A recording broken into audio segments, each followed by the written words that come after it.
할렐루야. 자, 우리 옆에 분 뒤에 분 인사하겠습니다. 우리 믿음으로 걸어갑시다. 네, 믿음으로 걸어갑시다.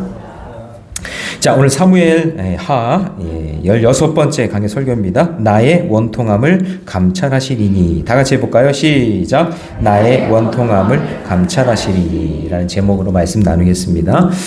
자, 사무엘상 별명은 영적인 토양화 작업이라고 했습니다. 사사기 이후에 왕이 다스리는 나라를 만들기 위해서 토양화 작업, 기초 작업을 한다 그랬죠.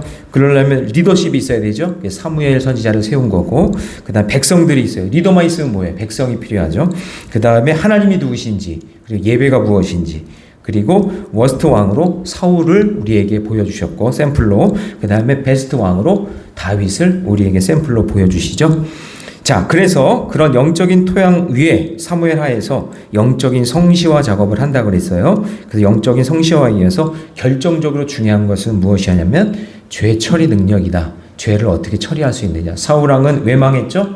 죄를 처리하는 능력이 없었어요. 그런데 다윗은 죄를 처리하는 능력이 11장부터 계속 나오죠. 죄에 대해서 하나님이 그냥 내버려 두시지 않잖아요. 그죠? 죄를 처리하는 그런 모습을 보고, 오늘 새벽에도 이제 말씀 들으신 분은 알겠지만 24장 끝까지 죄를 어떻게 처리하시는지를 우리에게 말씀해주고 있습니다.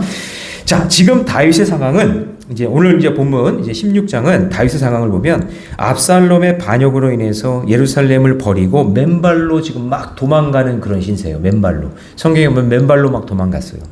아들한테 쫓겨서. 왕이 말이죠. 자, 그럼 여러분 이런 질문을 할 수 있겠죠? 아니, 천하를 통일하고 주변 나라들을 잠잠케 만든 다윗이 아니 부하 200여 명밖에 안 되는 이 압살롬에 대해서 왜 맞서 싸우지 않고 이렇게 맨발로 도망가나? 그런 생각을 할 수 있잖아요. 여러 가지 이유가 있는데 제가 몇 가지 저번 시간도 얘기했지만 이런 거죠. 조금 신앙적으로 한번 표현해 보면 이런 거예요. 하나님의 도성이잖아요. 예루살렘은 하나님의 도성인데 그 하나님의 도성을 전쟁터로 만들 수 없는 거죠. 피바다가 될 수 없는 거예요.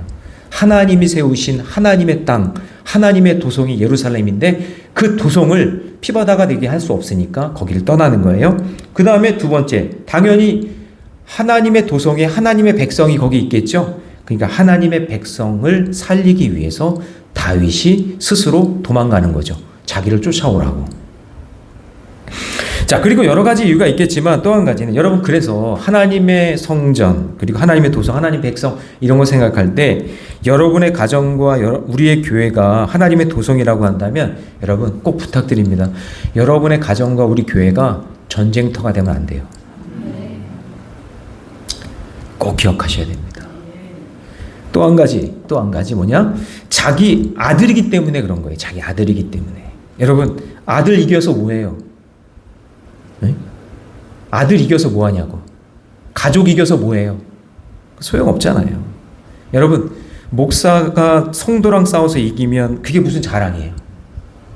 교회에서. 아우, 목사가 힘이 세. 성도들을 다 그냥 이겨버렸어. 그게 무슨 자랑이에요, 그게.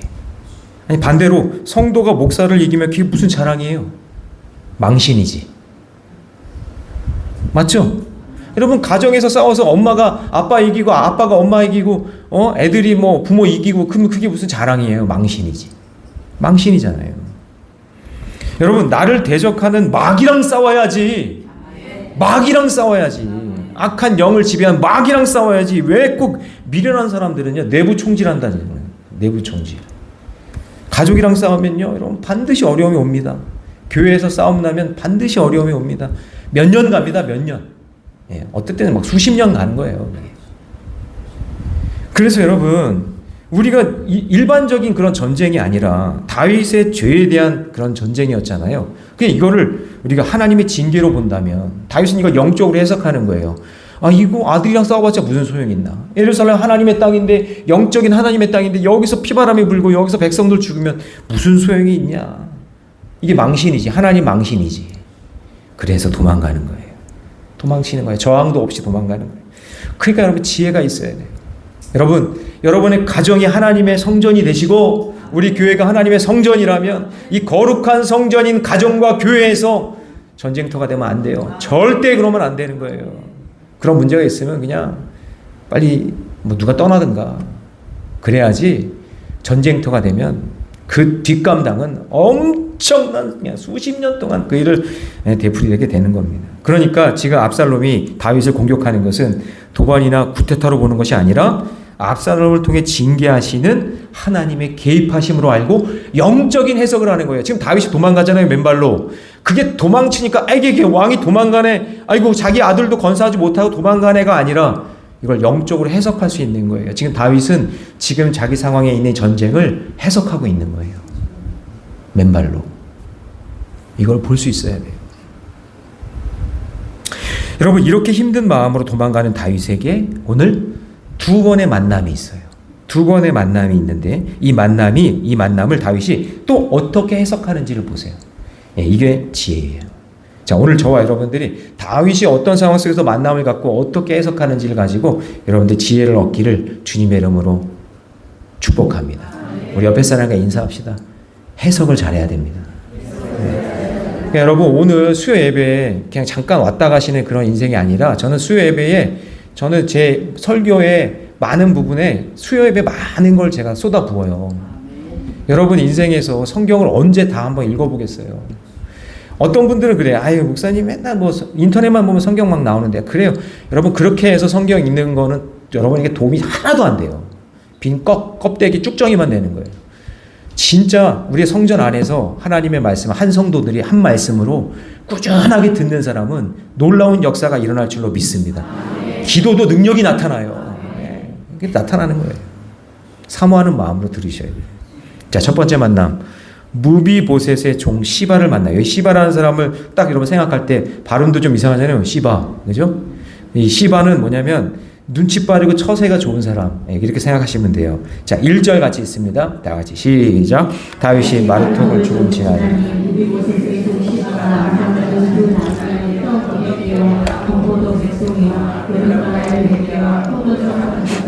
싣고 다윗을 만난지. 자, 무비보셋은 누구죠? 사울의 손자고 요나단의 아들이죠. 사울의 가문에서 살아남은 핏줄인데 이게 전쟁통에 여종이 이 어린 무비보셋을 안고 도망가다가 5살쯤 된 거예요. 5살쯤 됐을 때 도망가다가 전쟁통에 아이를 놓쳐요. 그래서 아이가 떨어졌는데 다리를 심하게 다쳐서 장애가 되죠. 뭐 학자들에 의하면 2다리를 다 장애가 됐다, 이렇게 평가를 한단 말이에요.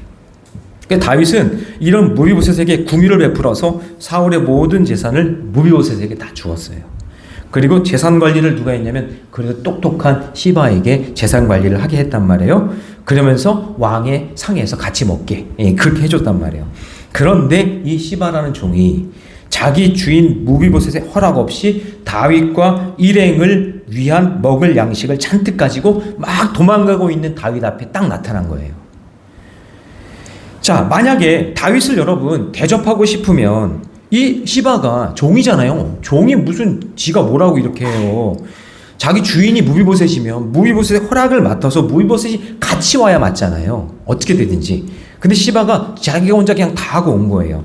그러니까 다윗이 뭐야, 무비보셋 몸종인데 왜 쟤만 오지? 그래서 2절을 보시면 왕이 시바에게 이르되 아니 내가 무슨 뜻으로 이것을 가져왔느냐? 그렇게 물어본단 말이에요. 네가 뭔데 주인 없이 이렇게 행동하냐? 라고 묻는 거죠. 그랬더니 시바가 뭐라고 하죠? 좋은 뜻으로 가져온 것이니 그냥 사용하시면 됩니다. 여러분, 우리가 힘든 상황에 있을 때 막 뭔가 피난길 가는 것처럼 맨발로 도망가고 있는 그런 힘든 상황에 있을 때 갑자기 누군가 나타나서 호의를 베푸는 사람이 있다면 그 호의를 받을 때 정신줄 놓으면 안 돼요. 호의를 베푸는 것도. 그런 사람 조심하셔야 돼요. 여러분, 큰 함정에는 항상 호의가 숨겨져 있어요. 여러분, 이게 전문용어로 미끼. 호의를 전문용어로 미끼라고 하잖아요. 함정, 덫. 이런 것들이 호의 속에 깔려 있는 거예요. 이단 사입이 이런 사람, 사기꾼들이 호의를 베풀면서 거기에 미끼를 딱 넣는 거잖아요. 그래서 우리가 늘 말씀과 기도로 깨어 있으셔야 됩니다. 오늘도 지금 잘 오신 분이 있을 거예요. 여러분을 진짜 호의로 막 여러분들을 그냥 달콤하게 유혹하고 있는 상황 속에 지금 넘어가기 직전에 있는 분이 오늘 여기 있을 수도 있어요. 정신 똑바로 차리셔야 돼요. 아유 목사님 저는 괜찮은데요. 아유 목사님 아니 제가 세상을 얼마나 살았는데 그것 때문에 넘어가요? 저는 넘어가는 사람 봤어요. 예, 그냥 대본 넘어가서 막 3천만 원 막 날리고 전화 한 통화에 클릭 한 번에 그냥 다 날리시더라고요. 그렇게 똑똑하신 분인데. 그러니까 여러분 늘 말씀과 기도로 깨어서 살아가시기를 바랍니다. 예. 여러분 우리가 힘든 상황에 있을 때 갑자기 나타나는 호의 그거 잘 보셔야 돼요. 아니 여러분 종이 주인의 허락도 없이 주인이 시킨 것도 아닌데 이러니까 다윗이 너무 이상하는 거예요. 또 물어봅니다. 3절에 보니까 왕이 이르되 내 주인의 아들이 어디 있느냐? 그러자 시바가 본색을 드러냅니다. 빨간 글씨만 한번 읽어봅니다. 시작. 시바가 왕께 아뢰되 예루살렘에 있는데 그가 말하기를 이스라엘 족속이 오늘 내 아버지의 나라를 내게 돌리리라 하나이다 하는지. 그냥 무비보셋이 예루살렘에 그냥 머물면서 하는 말이 다윗이 예루살렘을 떠나 도망가니까 오늘부터 그러니까 여기 지금 무비보셋이 그렇게 얘기했다는 거예요. 이제는 다윗이 이제 끝났어. 이제 내 아버지 요나단의 나라가 될 거야. 그렇게 하면서 지금 시바가 다윗에게 이간질하는 거예요. 그러니까 무비보셋을 지금 나쁜 놈 만들고 있는 거죠. 이렇게 하는 거예요. 여러분 누군가가 와서 지금 누굴 막 흉보고 욕하고 있으면 그 시바예요. 욕 같네. 시바라고요. 그러면서 자기는 이렇게 돕고 있다는 것을 다윗에게 막 부각하고 있는 거예요. 그러니까 지금 시바는 다윗이 도망하고 있는 상황을 이용해서 다윗과 무비보셋 사이를 깨트리려고 마귀짓하고 있는 거죠. 자, 그 다음 4절 같이 있습니다. 다 같이 시작. 왕이 시바에게 이르되 무비보셋에게 있는 것이 다 지금 다윗도 넘어갔어요.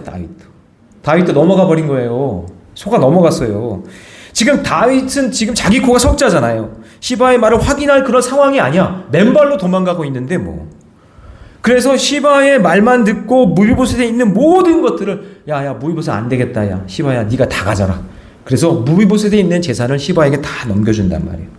지금 다윗의 생각 속에는 압살롬의 반역밖에 생각이 없으니까 올바른 판단을 하지 못하는 거죠. 그러니까 위기 가운데 있을 때 뭐가 문제가 터졌을 때 그때 더 조심하셔야 되고 그때도 하나님 앞에 나와서 기도하셔야 돼요.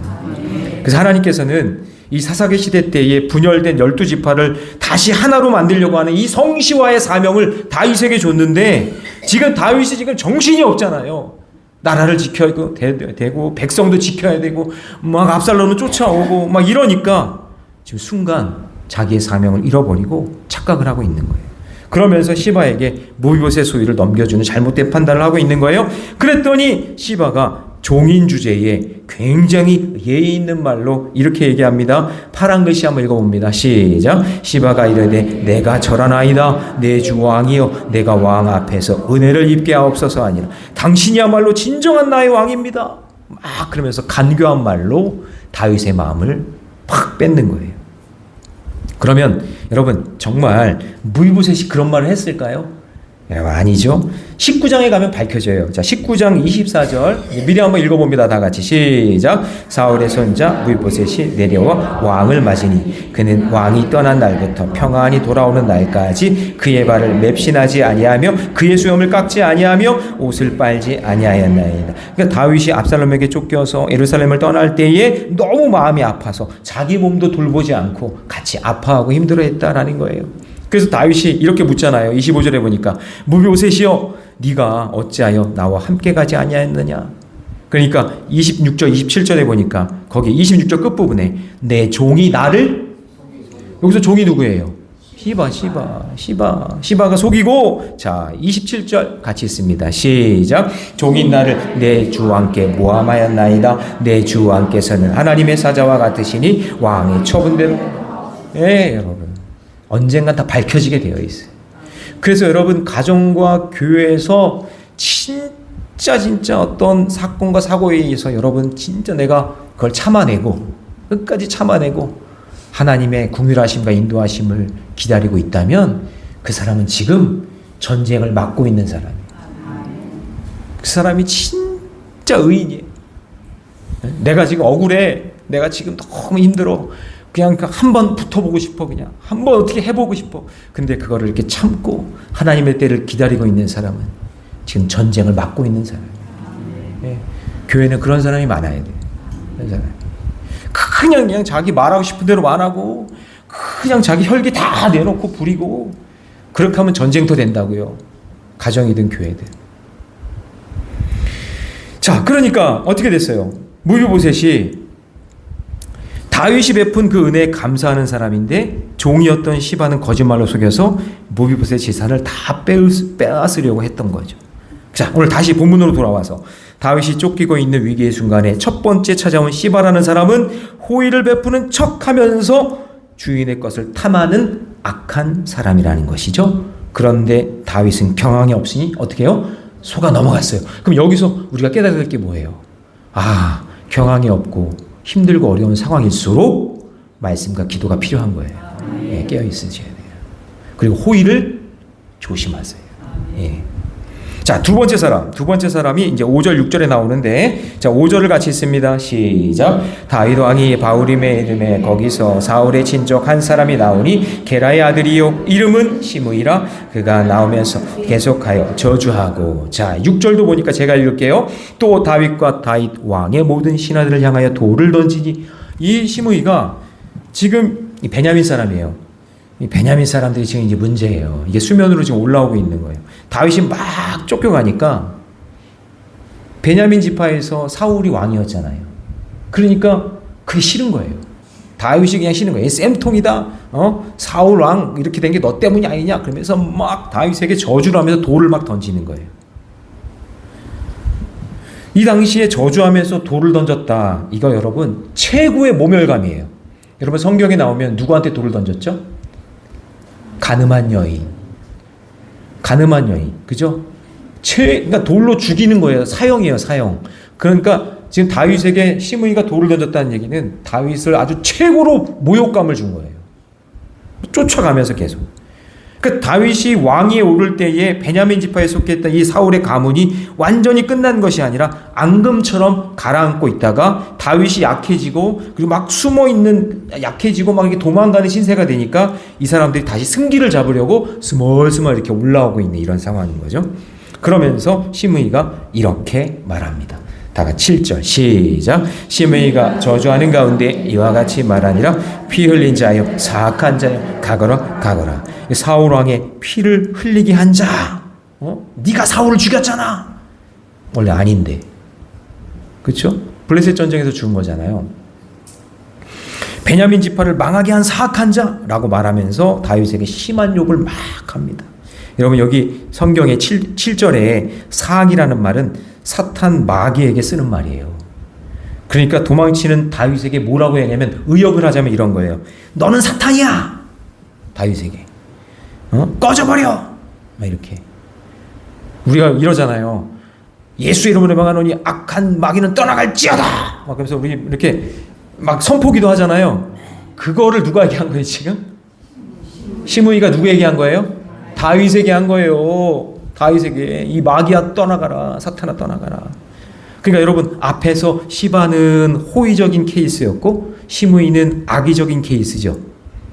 자, 그러자 이 말을 듣고 있는 아비새가, 그러니까 아비새는 다윗의 조카죠. 누이의 아들이니까 아비새가 듣고 있다가 자 9절 말씀 같이 있습니다. 시작. 수로의 아들 아비새가 왕께 어찌하오되 이 죽은 개가 어찌 내 주 왕을 저주하리이까 청하건대 내가 건너가서 그의 머리를 베게 하소서 하니.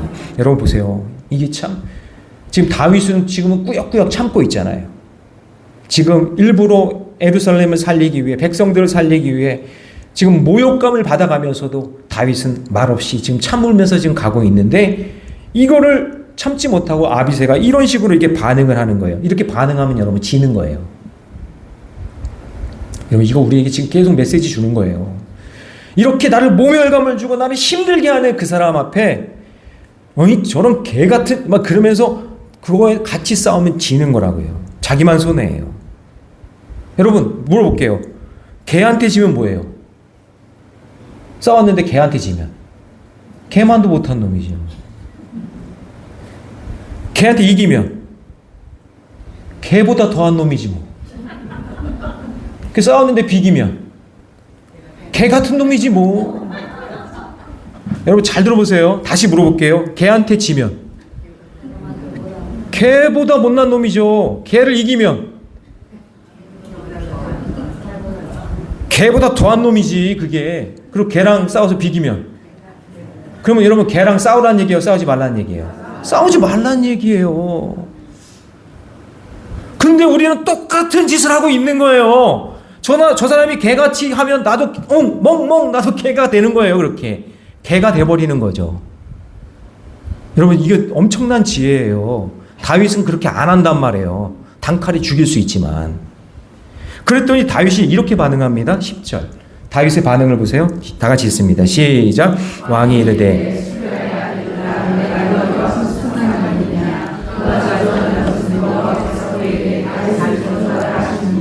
내가 어찌 그리하였느냐 할자라 누구겠느냐. 자 여러분 다윗의 워딩을 잘 보세요. 지금 당하는 수치와 고난을 하나님의 징계로 지금 받아들이고 있는 거예요. 하나님이 나를 지금 징계하시는 거야. 그래서 여러분 우리도 나의 죄나 실수로 하나님의 징계가 있을 수 있어요 없어요? 있죠. 있어요. 그때에 징계를 피하려고 몸부림치지 말고 징계를 잘 받고 수용하고 있으면 하나님께서 회복을 준비하고 계세요. 믿으시기 바랍니다. 네, 믿으시기 바랍니다. 그리고 11절에서 그동안 있었던 모든 징계, 그러니까 암논이 성추행하고 다말을, 암논이 또 죽게 되고 압살롬에 의해서, 그리고 압살롬의 반역, 이게 하나님이 나에게 하신 일이라고 허락하는 거예요. 그래서 여러분 11절 말씀 보면 같이 읽습니다. 시작. 또 다윗이 아비새와 모든 시내들에게 이르되 내 몸에서 난 아들도 내 생명을 해하려 하거늘 하물며 이 베냐민 사람이랴. 여호와께서 그에게 명령하신 것이니 그가 저주에게 내버려두라. 자 여러분 보세요. 시바, 시므이, 우리들에게도 이런 존재들이 있어요 없어요? 있어요. 시바와 시므이 둘 다 자기 나로 하여금 기도하게 만드는 사람이 나를 하나님 붙여준 사람이야. 둘 다 시자로 시작되는데 시월드가 아니라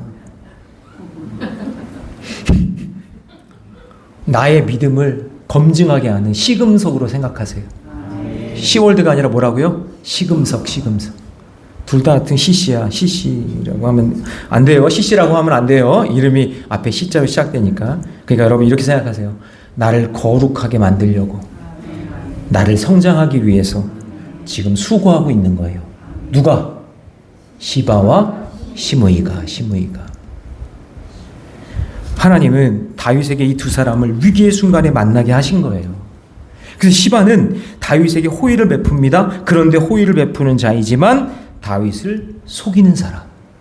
자, 그리고 시므이는 어때요? 다윗에게 악의를 베풉니다. 그런데 악의를 베푸는 자에게서 하나님의 뜻을 발견하고 있는 거죠. 그래서 여러분, 내가 힘들고 어려운 상황 속에 있을 때 나에게 접근하는, 그래서 접근해서 어떻게 말하는 사람들의 진짜 의미를 잘 파악하는 지혜를 달라고 오늘 기도하시기 바랍니다. 그냥 다 좋고 다 이게 아니라 한번 말을 듣고 생각해보고 저 사람이 왜 저럴까? 왜 이런 상황이었을까? 이런 것들을 잘 파악하셔야 돼요. 저도 이렇게 교회 일하고 지방 일 하다 보면 이렇게 아쉬워서 전화하시는 분들이 계세요. 선교사님, 목사님들 이렇게 하면 그냥 뭐 다짜고짜 막 그냥 제가 후배면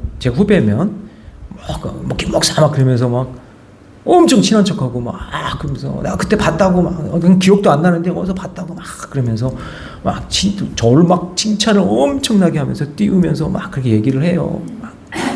근데 결국에는 뭐냐면 도와달라는 거예요. 도와달라.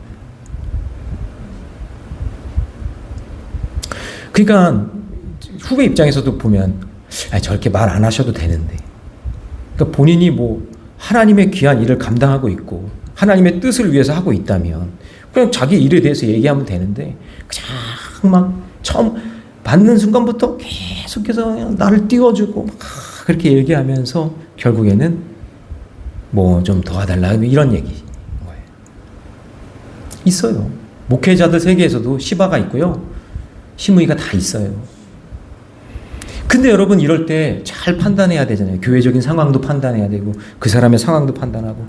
뭐 다 도와줄 수도 없으니까 그러면 어느 정도 선에서 이렇게 해달라 이러는 거잖아요.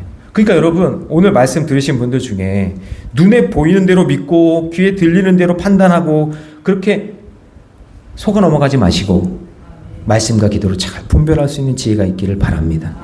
자, 그래서 이 다윗이 이게 잘 분별이 안 되고 힘든 상황이잖아요. 그런 상황이 있기 때문에 그럼에도 불구하고 하나님의 언약을 믿고 있는 하나님의 백성으로서 자 12절에서 이렇게 말합니다. 자 12절 중요합니다. 다 같이 시작. 혹시 여호와께서 나의 원통함을 감찰하시니 오늘 그 저주 때문에 여호와께서 선으로 내게 갚아주시리다 하고 여러분 혹시에다가 동그라미를 쳐놓으세요. 혹시 이게 뭐냐면 다윗의 지금 위급한 상황 속에 다윗의 소망이 담겨있는 말이에요.